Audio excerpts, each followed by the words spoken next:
Today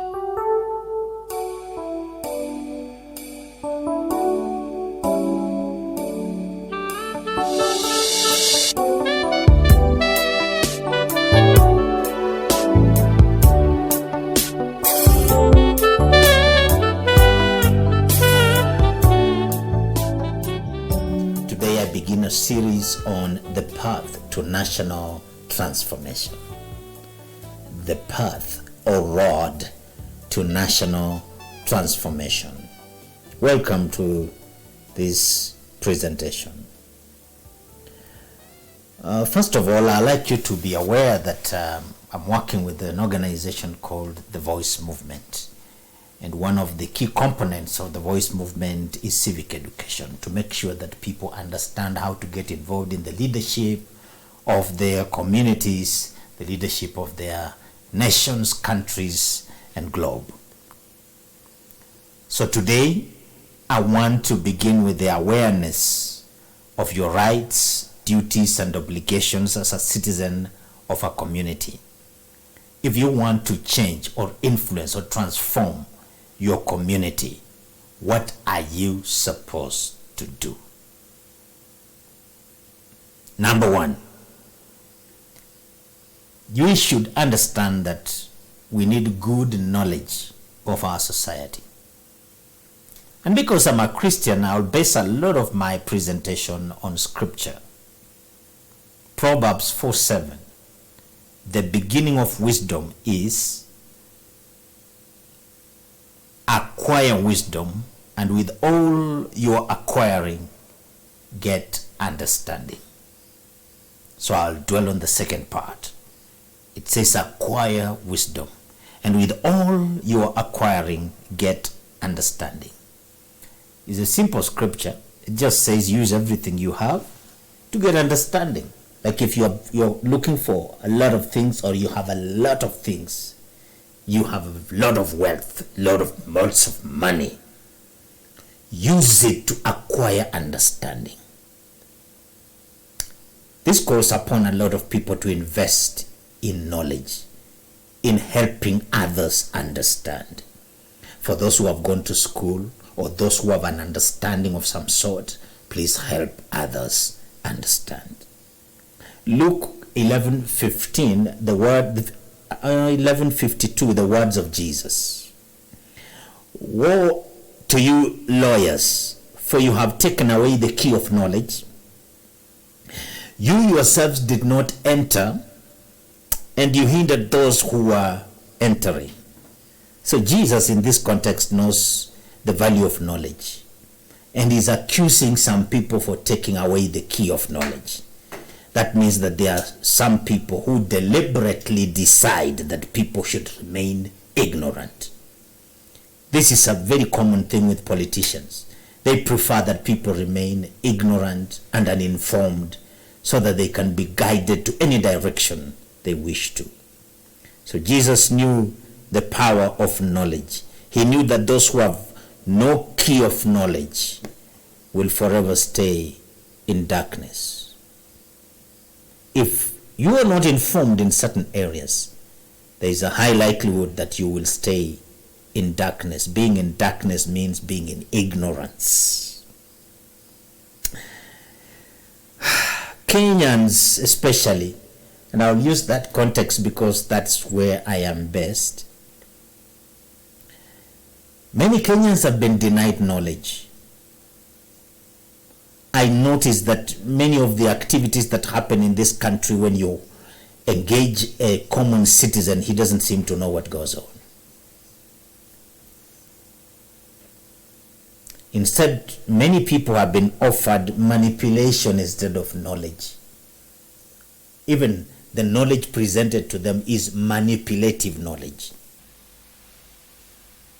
Very few people promote real information and truth.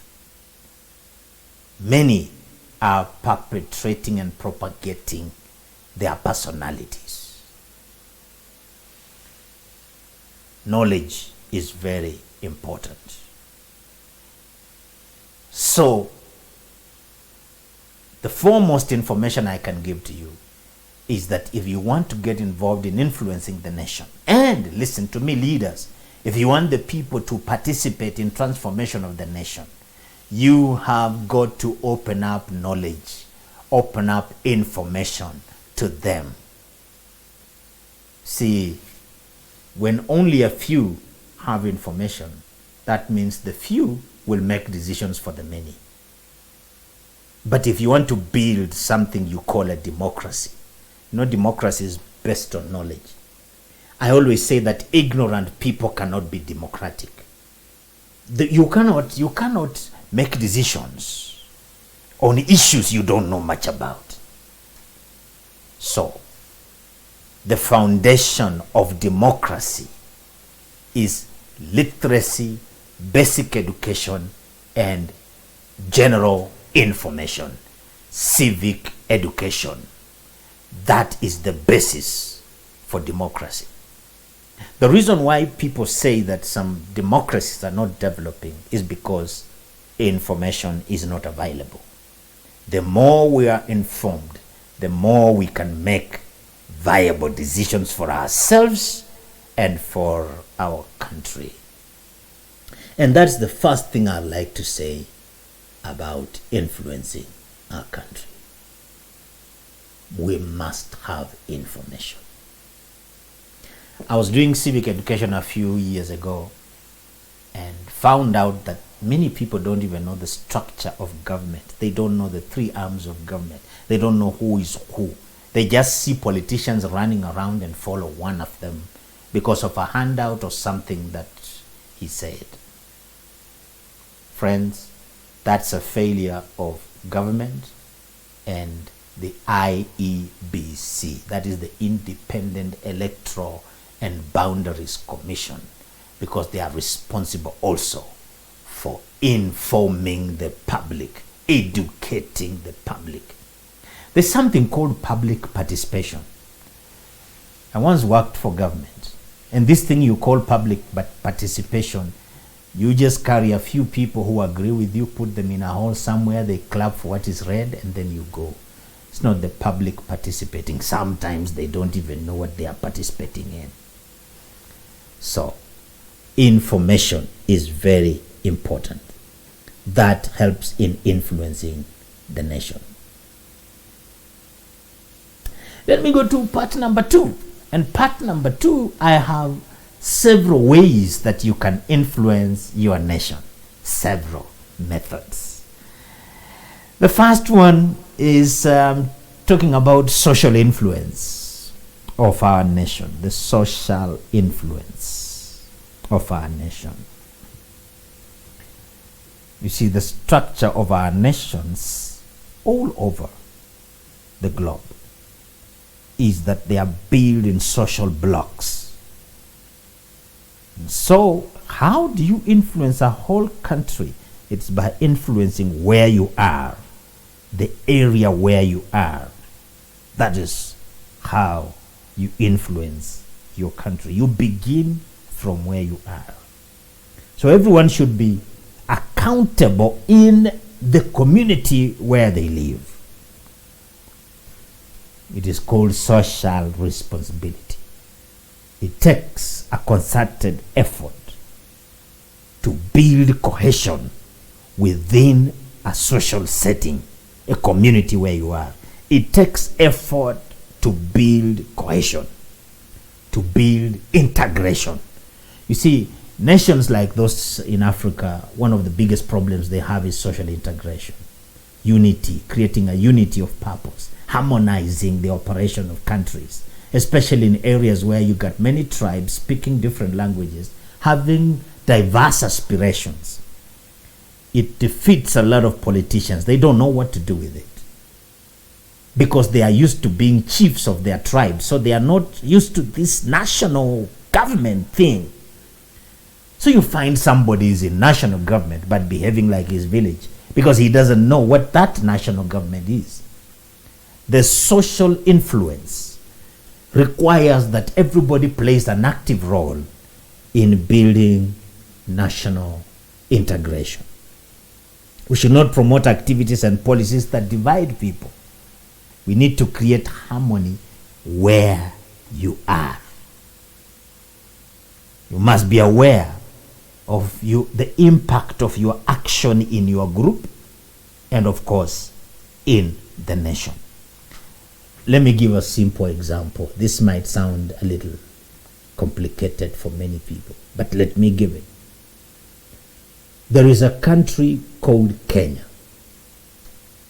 So, we as Kenyans would like to build a country called Kenya. But at the same time, the proponents of building an integrated society would prefer to do it through tribal groupings.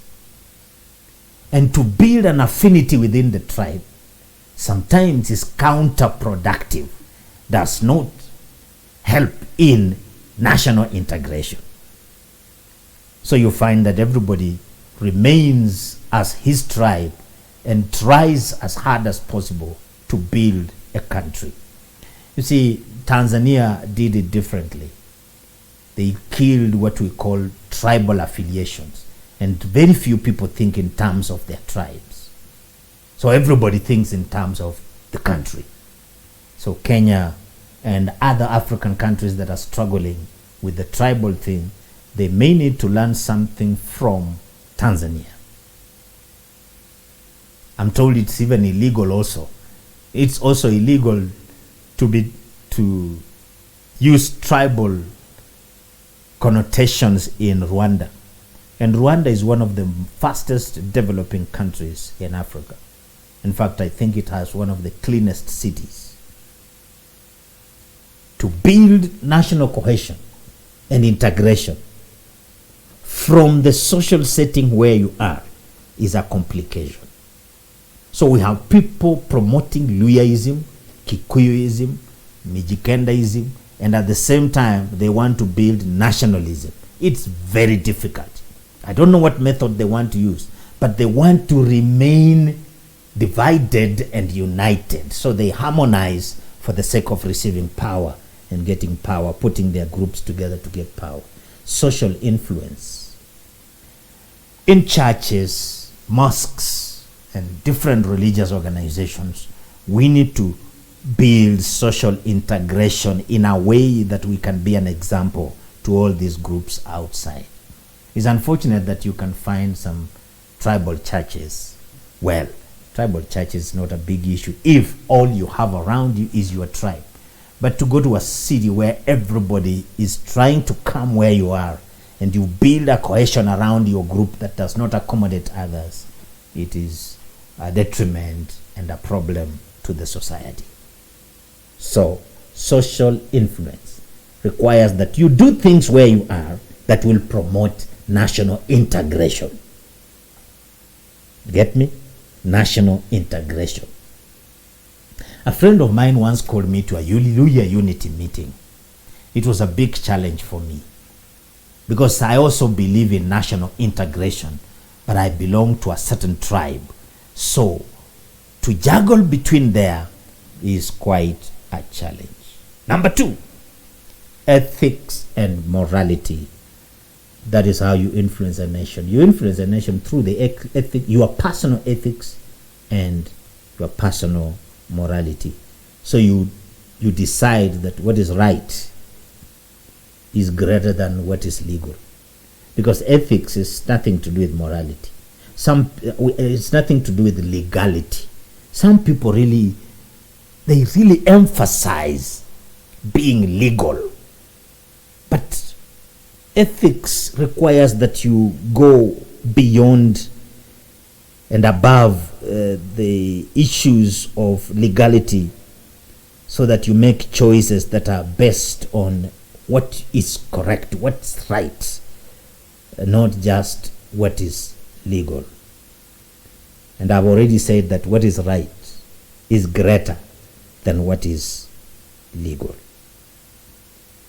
The call to acquire values for ourselves and for our communities is one of the most urgent calls for African countries.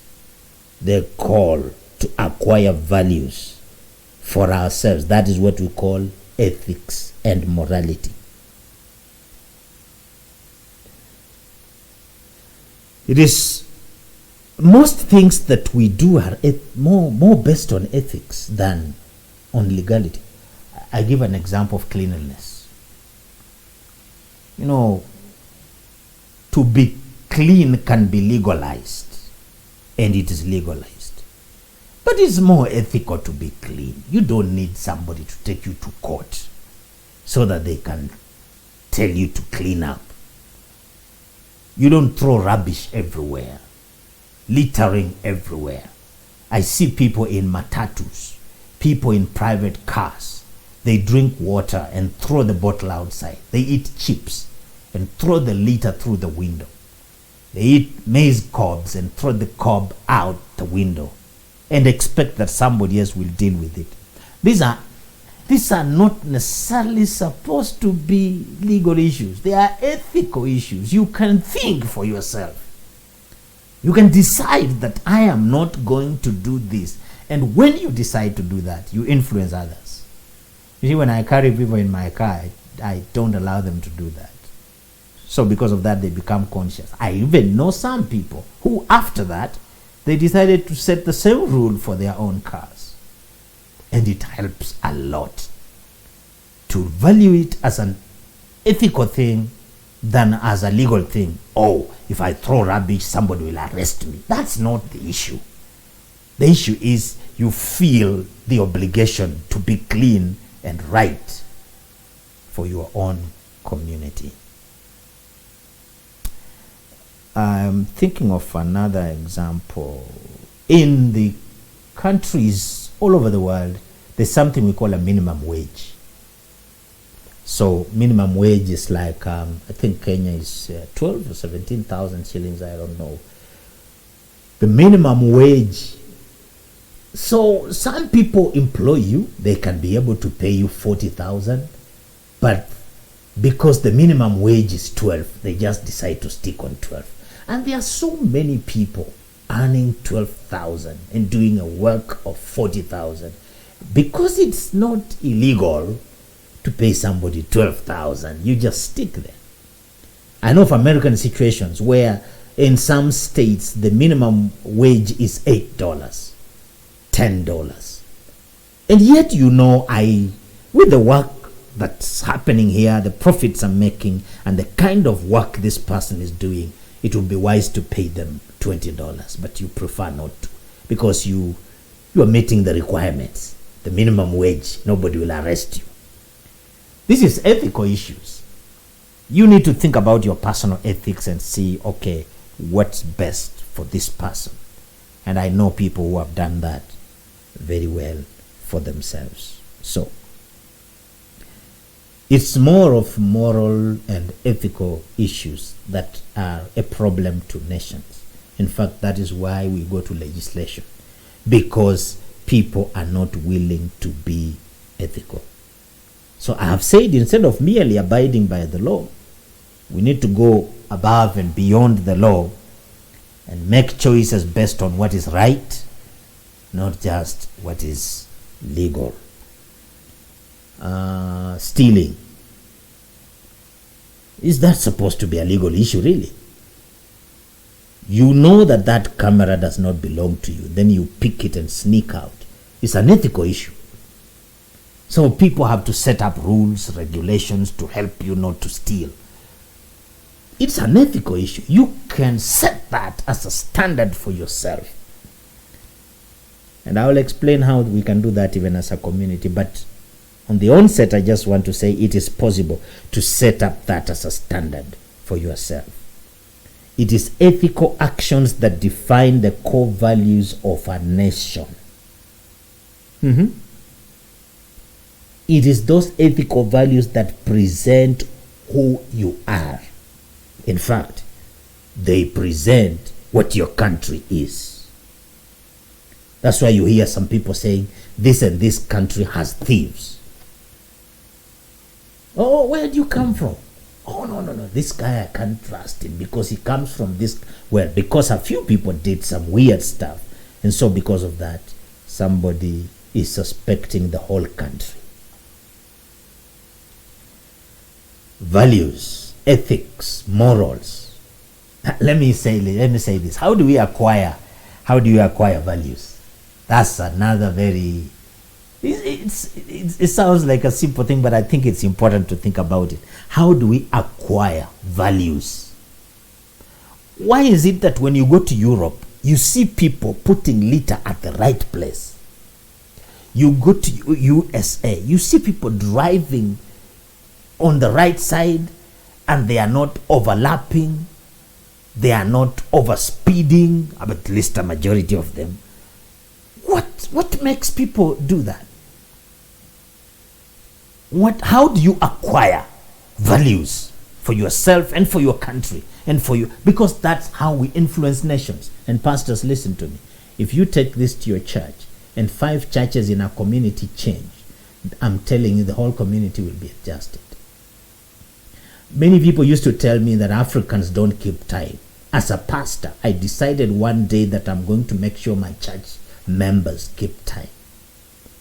I took responsibility,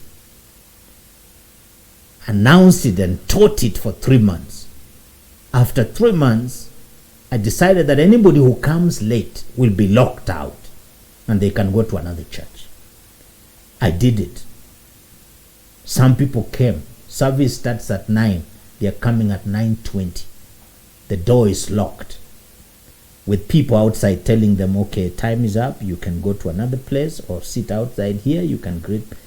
Some got annoyed, left, but I got more people because there are people who would like to keep time. And there are people who want to be trained on keeping time. It has nothing to do with Western culture. Keeping time, we all have clocks. So we can keep time if we want to. But how do you gain such values? Number 1 is through conversion. Somebody can be changed, transformed, either through an encounter with Jesus, an encounter with God himself, and then his life is changed. And the people we call born again must be able to do exactly, to benefit from exactly what I'm teaching today. Conversion. People can be changed. To be converted. You know what conversion is? To convert. That is what I'm talking about. Stopping what you are and becoming something else through divine help. That's what we call conversion. Of course, some people can also acquire values through religion. Religion and types of religion. Allow me to use this very bad example, but I think it suffices in this situation. I was told of a story of a man who went to Saudi Arabia. And when he was in the bank in Saudi Arabia, of course a Christian, going there for the first time, he went to the bank, took out some money, put it in his bag, and when he was handling his documents, I don't know what happened, but he left his bag that had money right there where he was sitting on a couch and walked outside to his car. When he got into the car, he realized that he had left his bag with all the money he had withdrawn. He ran back like lightning into the bank. When he got into the bank, he was so worried that he had lost everything he had withdrawn. So he meets this guy and says, I left my bag in. So they told him, your bag is right there. Gave it back to him. And the question was, why are you panting like this? Why did you come running like this? He said, I thought somebody had stolen. He said, the guy who was talking to him told him, you know, this is Saudi Arabia. This is not a Christian country. This is a Muslim country. It's only in Christian countries where people steal from others. Think about that. You know, you can go to a church and somebody steals your phone from the church. In a church. That means that ethics and morals and values have not been developed. But I've said conversion can do it. Religion, some people just because of their religion, they cannot steal. Yes. And I would also add from religion, next one is Christianity. I would say, because I don't always think they are the same. Christianity, real regeneration of a man can cause a man to have morals, to have values and ethics. How do you acquire values? Through teachings. You got to sit under some teachings, understand what is going on, like the way I'm teaching now. Pick it up and use it. Through propagation, or should I just say civic education. Through propagation. People talk about it again and again and again. Like now, the issue about throwing rubbish and litter everywhere. Talk about it when you live here, when you carry people, when you are on your border, when you are in a car, when you are in a matatu, and somebody wants to throw something outside, you say, excuse me, can I hold that for you until we get to the right place? They start thinking. Propagation, that is it. Sending out information. Number 6, legislation. Legislation. What do I mean by legislation? Let me make this bold statement. If righteousness is not legislated, it cannot be enforced. And the way governments run is that governments have leaders who enforce laws. They don't enforce righteousness.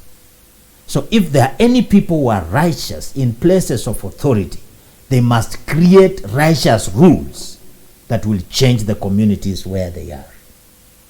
Does that make sense to you? I said righteousness should be legislated. Okay, you know why countries like England have reached where they are? They started off as a Christian community. Build Christian community. In fact, that's why you hear Church of England. And it's still there. They build that. And from the 10 commandments and the moral fabric and ethical values of the people, they did a legislation. So you legislate righteousness. That will save a lot of countries. If we allow evil people to bring their legislation, we have all these people who are believing strange things coming in and infiltrating our legal fraternity. These people can cause problems. The righteous must legislate. That's why I prefer to have more. I prefer by far to have more born again legislators than people in the executive, because they can easily change or legislate righteousness. And lastly, of course for now, because you can add your own points, but goodwill of leaders. The goodwill of leaders. That's how we acquire values. Our leaders must come up with a value system. And that is the failure of our country, Kenya. Our leaders don't have values. I listened to our president, the current president, talking. He's off the limits. He has no brakes. I listen to politicians addressing each other. They have no courtesy. They have no values. Their mouths just run. The goodwill of leaders. You see, leaders can give us a good example, and they can also lead in this legislation. If we don't have leaders that will do that, then we get into trouble. But we as people, citizens of this country, pastors, church leaders, mosque leaders, all temple leaders, synagogues, we can change this country because we believe in values. We need to be aware that this country and other countries can be changed through value systems. That's how national transformation occurs. For today, I think I should stop there. And we will come to the point of the legal aspect later on. Thank you so much for paying attention. Take it, use it. Thank you.